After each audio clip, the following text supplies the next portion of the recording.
Welcome to Squirrel Boar 220. That's the episode we're at. 220. I got a backpack right here. It looks just like a normal Ninja Turtle backpack. But wait, these aren't Ninja Turtles. These are Hero Turtles. That's right. In England, it's too violent to have the word ninja in the name when they came out. So they got renamed as Hero Turtles. Everything's the same for that 80s cartoon, except they're Teenage Mutant Hero Turtles. And that was a real big culture shock when I actually came over here. The biggest, hardest thing to get used to. Between England and America, there's no heroes over here. Only ninjas. Episode 220! What is the best dream you've ever had? And why was it so great? Best dream. I definitely have an answer to that. I don't know. Best because it sticks with me. Mm-hmm. But not necessarily. I mean, it was an experience, which was cool. But essentially, I think I might have even told you about this. Maybe. I told some people about this in the green room, but I had a dream where I was like in a huge like concert. Right, a concert was going on, and Aubrey Plaza was like across the way, coming out of a tunnel, mm-hmm.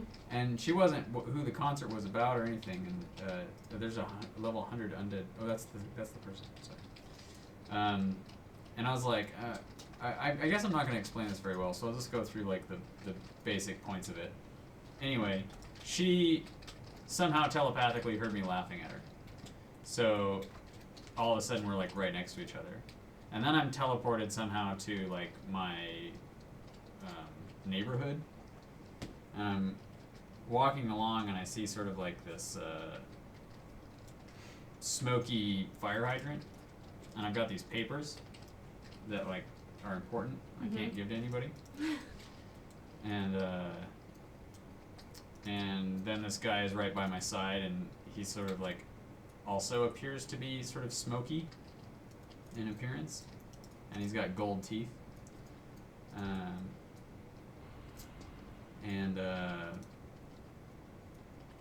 Yeah, that's about the end of the recollection, although I wrote it down so the details of it are much better than how I... You know what? I'll just read it to y'all. Oh, is this like yesterday? No. So she's on the opposite side of the arena, comes out with a mask on, and then takes it off expecting a huge reaction, but is met with sort of like a smeltering of stuff. And I laughed about that, and then I was like in her head, and then we sort of like developed this mental connection, and she said, "Can you feel that too?" And I was like, "Are you there?" And it was a weird sort of like moment of unexpected connection. Mm-hmm.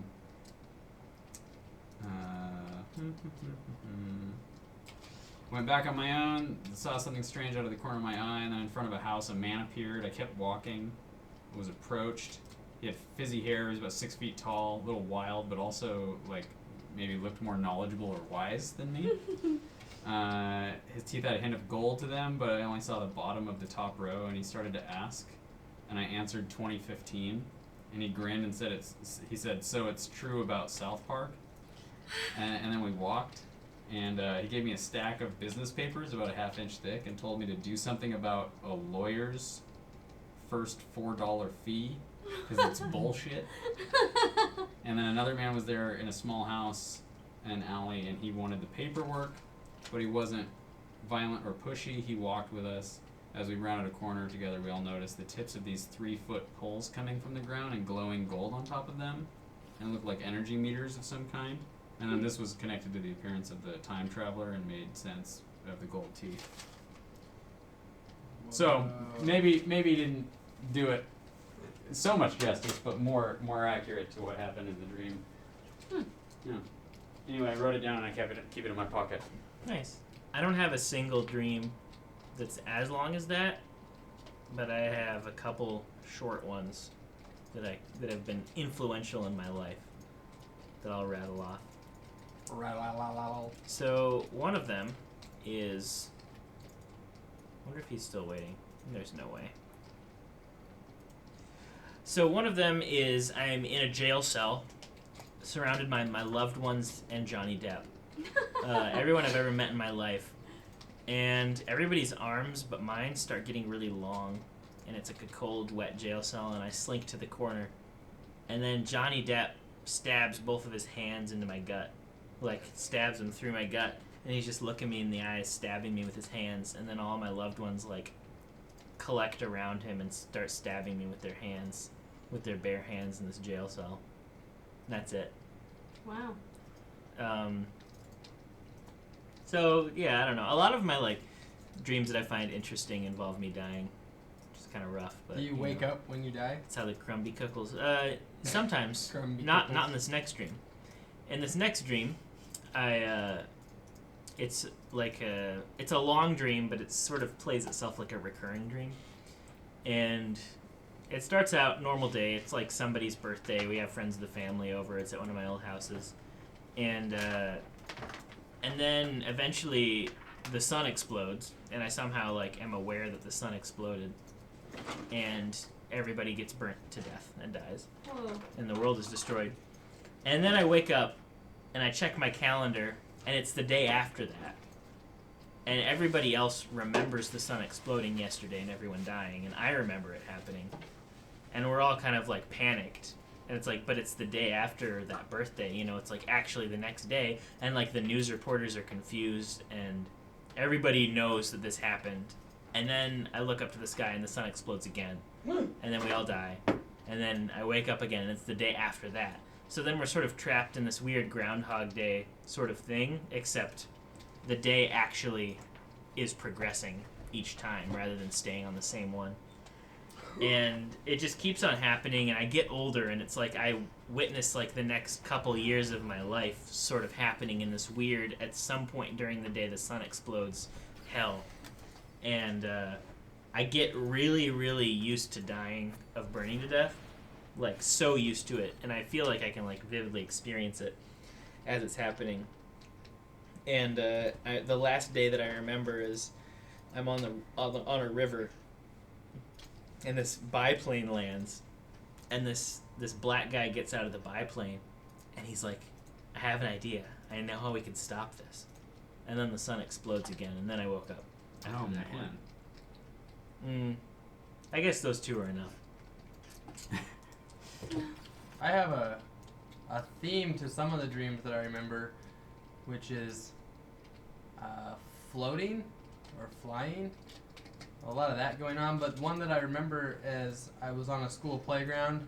I think it was a school that I went to in elementary, that time window. But this dream just happened maybe like 6 years ago. I was on a Razor scooter, and I opened it up, flipped it down, stepped on it, and I started pushing along. And I felt it get lighter and lighter until I lifted off of the ground with it. And there was a direct correlation between how much I believed that it would fly, that it started to fly. And like as I started to think to myself, no, this might just be a dream, it's not real, I would get like lower. But then as I would just like buy into it, I guess, I could soar. So I was just flying around on this thing. And then I think something like just clicked or snapped, and I was like, no way, if this is real, I'm going to do it again tomorrow. And then I woke up. I woke up as it was like descending, and I was so upset, not like angry, but just disappointed upset that it hadn't been real. I was going to mention two, and one of them is very much like that one. Except I knew that I had the ability to just fly by myself, like as a person. And we were at the house I grew up at, me and you were, Nathan. Mm-hmm. And it was nighttime, and all the stars were out, and it was beautiful, and I was like, I'm going to piggyback you, and we're going to fly. And you were like, really? Like, you didn't doubt it, which was cool, because you believe in me. But it was difficult, like, even in the dream, it took like a lot of effort to fly and stay flying. I could do like a little bit, kind of like extended moon hopping, you know? Yeah, long leaps. Yeah, but every now and then we'd get a good one. But that was just such a fun dream because I just remember we were both just having such a great time. Yeah. Flying seems to be common in dreams. Yeah. Almost like the spirit or essence of a person wants to be like zipping around. I've had flying dreams that are super cool. Oh. I've never had a flying dream. What? Have you had a falling dream? Yeah, It's kind of flying. similar. I've had gliding dreams, but they've never been large scale. Like a vivid one that I remember is I was at the school, the grade school that I went to, which is the school that I'm pretty sure somebody connected to Billy goes to, the Waldorf school. And, oh, yeah, Wacom Hills? right. Yeah. So, you know, all the evil people out there, that's where to go. But, What? oh yeah, I don't know. There was like, wow, I'm getting off track. Anyway, I I'm was just there, questing, by the way. and there's this big tire sticking out of the gravel, and I just remember getting on top of that tire and jumping off because that was like the highest point that I could think of, and I would just slowly glide down to the ground, and I was just sad that I couldn't make better use of this power, that I was just jumping and gliding off of a tire. My flying in dreams has always been pretty slow-mo, like the sort of like the wind is carrying me, except there's no wind and I'm not being pushed or pulled. It's like I have direction. Like I can adjust my direction just fine. So amazing that with a dream, we can be lucid in it at times. Even if we're lucid in it and we don't remember it, like we can't recall it when we wake up. Kind of makes me question when I am awake. Yeah. What is real? A little bit, yeah. Like, how do we know that we're not in some kind of simulation? There's this one principle that, like, it goes something like this. If it's possible that in a reality that someone could develop the technology to develop a simulated universe, then it's probably happened already, seeing as, you know, a universe could have been around for any amount of time.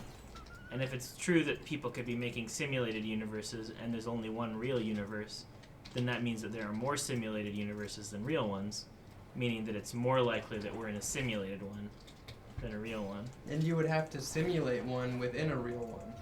Or else where would you be simulating it from? Right, so there's one real universe, theoretically, and then it's not the one that we think we're in right now.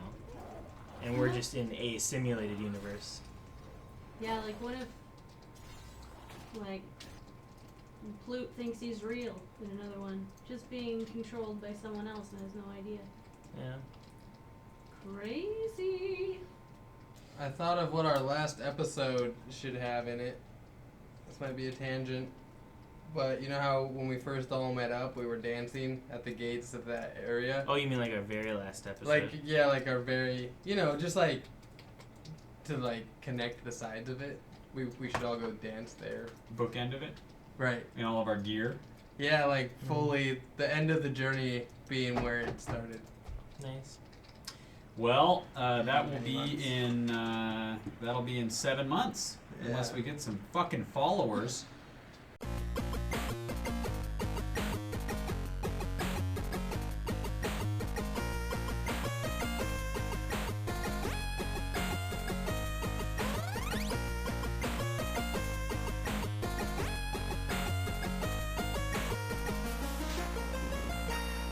Don't do this to us, people who haven't watched yet. Isildur, view us.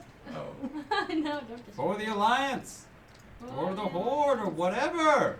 Yeah, for the game. For the game. For the love of, For the channel. for the kids. Yeah, I've been thinking about our inevitability recently.